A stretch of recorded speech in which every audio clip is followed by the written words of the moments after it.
اس دن روزہ ہمارے نبی کریم صلی اللہ علیہ وسلم نے نہ رکھا۔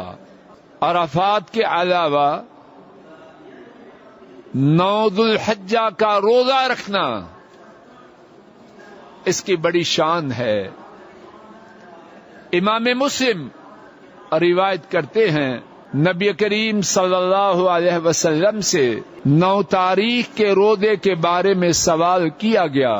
حضرت صلی اللہ علیہ وسلم نے فرمایا یکفر السنۃ الماضیہ والباقیہ، ایک 9 تاریخ کا روزہ، اس کی وجہ سے اللہ تعالی 2 سالوں کے گناہوں کو معاف کر دیتے، گزشتہ سال اور آئندہ سال۔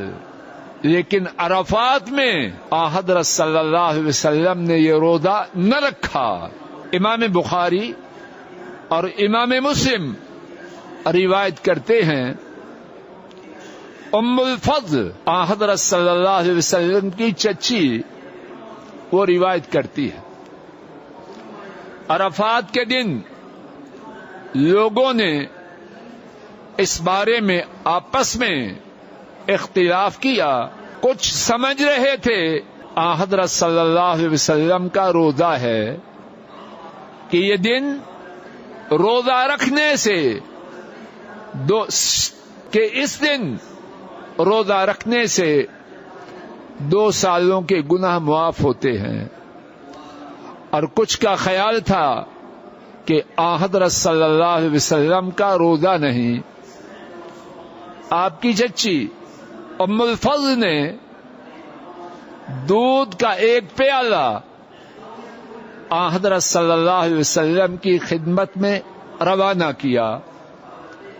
آپ صلی اللہ علیہ وسلم نے صحابہ کے روبرو اس دودھ کے پیالہ سے دودھ کو پیا تو بات واضح ہوئی، حضرت صلی اللہ علیہ وسلم عرفات میں روزہ سے نہ تھے۔ اور یہاں یہ بات اور بار بار یہ بات ہے، عرفات کے علاوہ باقی جگہوں میں مسلمان کے لیے اعلیٰ و افضل یہ ہے روزہ رکھے، اللہ سے 2 سالوں کے گناہوں کو معاف کروائے۔ لیکن عرفات میں مسلمان کے لیے افضل و اعلیٰ کیا ہے؟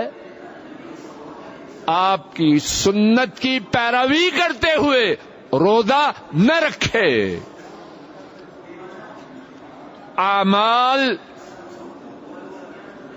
ان کی شان بنتی ہے نبی کریم صلی اللہ علیہ وسلم کی مہر کے لگنے سے۔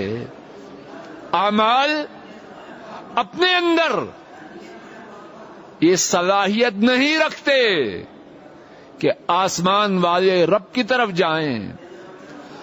اعمال کی شان بنتی ہے جناب نبی کریم صلی اللہ علیہ وسلم کی اقتداء اور پیروی سے۔